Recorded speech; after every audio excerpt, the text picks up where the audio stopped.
Hi everyone, I'm Rincey and this is Rincey Reads. Happy New Year to everyone, and today I'm going to be doing my December wrap up as well as my 2015 wrap up with my stats as well as looking at my goals to see if I accomplished any of them. So first off, I'm not going to talk about all of the videos that I made this month because I did Vlogmas, so there are like 20 videos that I made this month. I will have a link to the playlist that I put together with all of my Vlogmas videos, including the Book Riot ones. So yeah, thank you to everyone who watched all those videos. You guys seem to respond pretty well to them. Next up, in terms of books that I finished in December, I finished 3 books. The first one was Stone Mattress by Margaret Atwood, which is a collection of short stories. I picked this up when I was in New York for Book Riot Live, and this collection of short stories took me about a month to read, which isn't a reflection on the stories but more on my own personal state of mind. But I really enjoyed this. I gave this a 4 out of 5 stars. I am not normally a short story collection person, but this one really appealed to me, and I'm not sure if it's because I didn't put pressure on myself to finish them. I feel like sometimes when I'm reading short story collections, I feel like they should read faster than they actually end up reading, because if you read like a story a day or so, you should finish it within a couple of weeks. But I didn't put a lot of pressure on myself to read these really quickly. If there were a couple days where I didn't read a story, I was fine with that. So I think that increased my enjoyment a little bit more and made me take the pressure off myself. But also these stories were just really surprising. There's a slightly sinister undertone to all of the stories in here, which I wasn't expecting. But I also kind of liked that darkness that was in here. A lot of the stories have to deal with characters who are slightly older in age, which made me just feel like all of these characters are kind of just weird reflections of Margaret Atwood herself, which I kind of liked as well. The first 3 stories in here are actually linked short stories, which I didn't realize going into it, but then you realize it obviously as you're reading it. But I really enjoyed that aspect of it, and I think that's a great way to start short story collections, because then you get sort of pulled in a little bit stronger, at least for me as someone who doesn't read a lot of short story collections. But overall, I really enjoyed this. I gave this a 4 out of 5 stars, and I definitely would recommend this if you are looking for a short story collection to read. The next book that I finished was Make Your Home Among Strangers by Jennine Capó Crucet. I'm not sure if you're supposed to say Crucet or Crucet. I'm assuming Crucet. This is a debut novel that I ended up picking up from the library, as you can tell by the 14-day loan sticker that's on here. You are following this girl named Lizette, who is the daughter of 2 Cuban immigrants, and she is basically the first person in her family to go to college. And she not only goes away to college, but she ends up going to this really expensive Ivy League school in New York. Her whole family is located in Miami, and so it's quite a bit of a shock when she goes off to New York and has to deal with a very different world. So a lot of this is about Lizette learning to adapt to this Ivy League world and realizing just how different her own world is from this world, and the conflict that she feels between the 2 worlds, and how she feels like she's leaving sort of everyone and everything behind in order to advance her own life. But there's also this second storyline that's happening in this book, which was really weird because it felt like a completely disconnected story from the story that's happening with Lizette. There's this young boy named Ariel Hernandez who ends up washed on the shore of Miami from Cuba. He's a young boy, and him and his mother were escaping Cuba to come to the United States, and there's like this whole like news story surrounding that. The boy ends up moving into the neighborhood that Lizette's mom and sister live in, and Lizette's mom ends up becoming really obsessed with this little boy. And that story felt so weird to me because it's based heavily on Elian Gonzalez, who I don't know if people remember, but back in the early 90s there was this mom and young boy named Elian Gonzalez who were escaping Cuba to come to the United States, and the mother ends up dying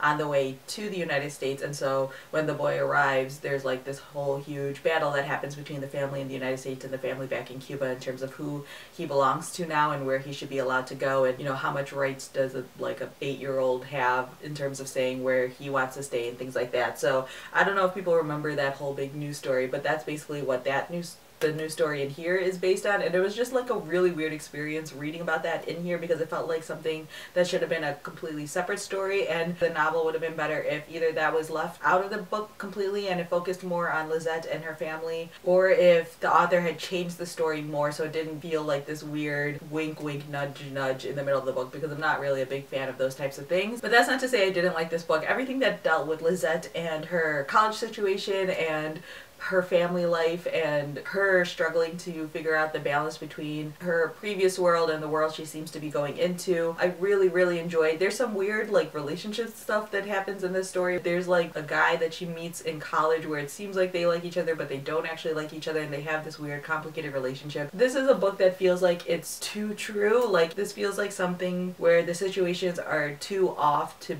be fiction. Like to be a fiction story, things should have made a little bit more sense, and it felt like this was too memoirish because of the situations. Just felt like they didn't make sense in a way that real life doesn't make sense, which feels like it should be a benefit to the novel, but it didn't. It just felt very off. But again, the parts where Lisette is talking about college and her experience about being away from home and how hard it is to deal with all of that really hit home for me. I really enjoyed those sections of the story. This is a debut novel, so I definitely think that this is an author who needs to write a little bit more to get her bearings. And then the final book that I read this month was Bel Canto by Ann Patchett, and this was one of the books that I wanted to reread. And I wanted to reread this book because there is an opera being performed based on this book in Chicago, which I'm going to go see next month, and I'm quite excited about that. I first read this book in college, and I haven't reread it since, so this was almost like a new experience for me, except I did remember the major plot points, but I had forgotten all the little details. The story takes place in South America, where there is this big party taking place to celebrate the birthday of this very rich businessman named Mr.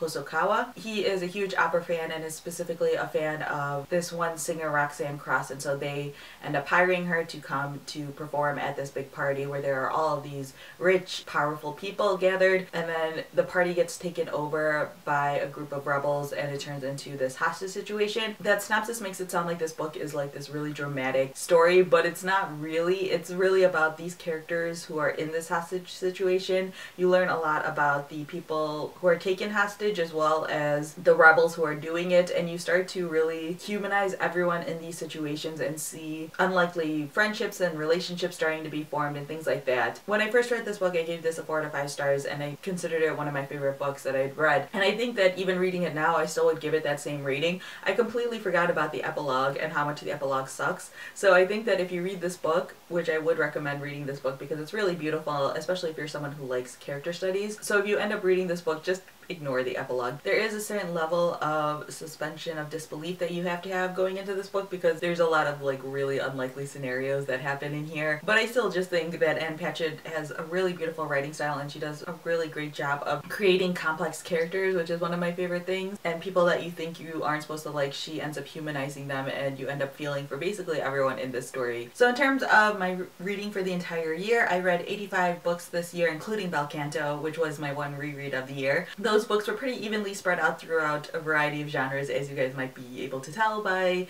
my reading habits. YA took up the largest slice of the pie, I suppose you could say, with 22.4%. General fiction took up around 20%, and then nonfiction took up around 18.8%, and then the rest of those are all the little subgenres underneath that. One of my New Year's resolutions was to read 25% nonfiction, which was a really big push for me, but I'm actually pretty happy with having a 20% nonfiction average. Most of the books that I read were in physical form, which shouldn't surprise you guys because I don't do that much audio and ebook reading. And 45% of the books that I read this past year were books that I had already owned. In terms of page length, I'm generally reading books that are around the 300-350 page mark, which isn't that surprising because that's usually what I am drawn to. In terms of the gender of the authors of the books that I had read, 61% of the books that I had read were written by female authors, 34%-ish were written by male authors, and then there were a couple of books that I read that had 2 authors, so they had male and female. In terms of the race of the authors that I had read, around 56% were white, 41% were people of color, and then 2% had both if they had multiple authors. One of my New Year's resolutions also was to read 50-50, as close as I could get to that in terms of white and people of color, and I came pretty close, seeing as how when I started this whole journey of reading more diversely I was sitting at around 10% people of color. I'm really happy with where I've come so far, and I'm hoping that, you know, I'll get as close to 50-50 as I can. And then, like I mentioned before, the vast majority of the books that I had read this past year came from the United States, with the US taking up around 85% of the books that I read, and then there are just a handful of books from other countries. Hopefully this pie will change the most significantly in the upcoming year as I look and search out for more international books. Now for my 2015 goals, like I mentioned, I wanted to read 50% authors of color, and I reached around 40-ish%, which again I'm happy with. And then my 25% nonfiction goal, which I didn't reach, but I'm very happy with reaching close to 20%. My next challenge was to do the Book Riot Read Harder challenge, and I made a little bingo card for that, which you guys may remember. I didn't finish the challenge. There are 2 books in here that I didn't read: the LGBTQ book and the Author Under under 25 book. I was going to try to read Nimona for the under 25 book, and then I was trying to read Fingersmith for the LGBTQ book,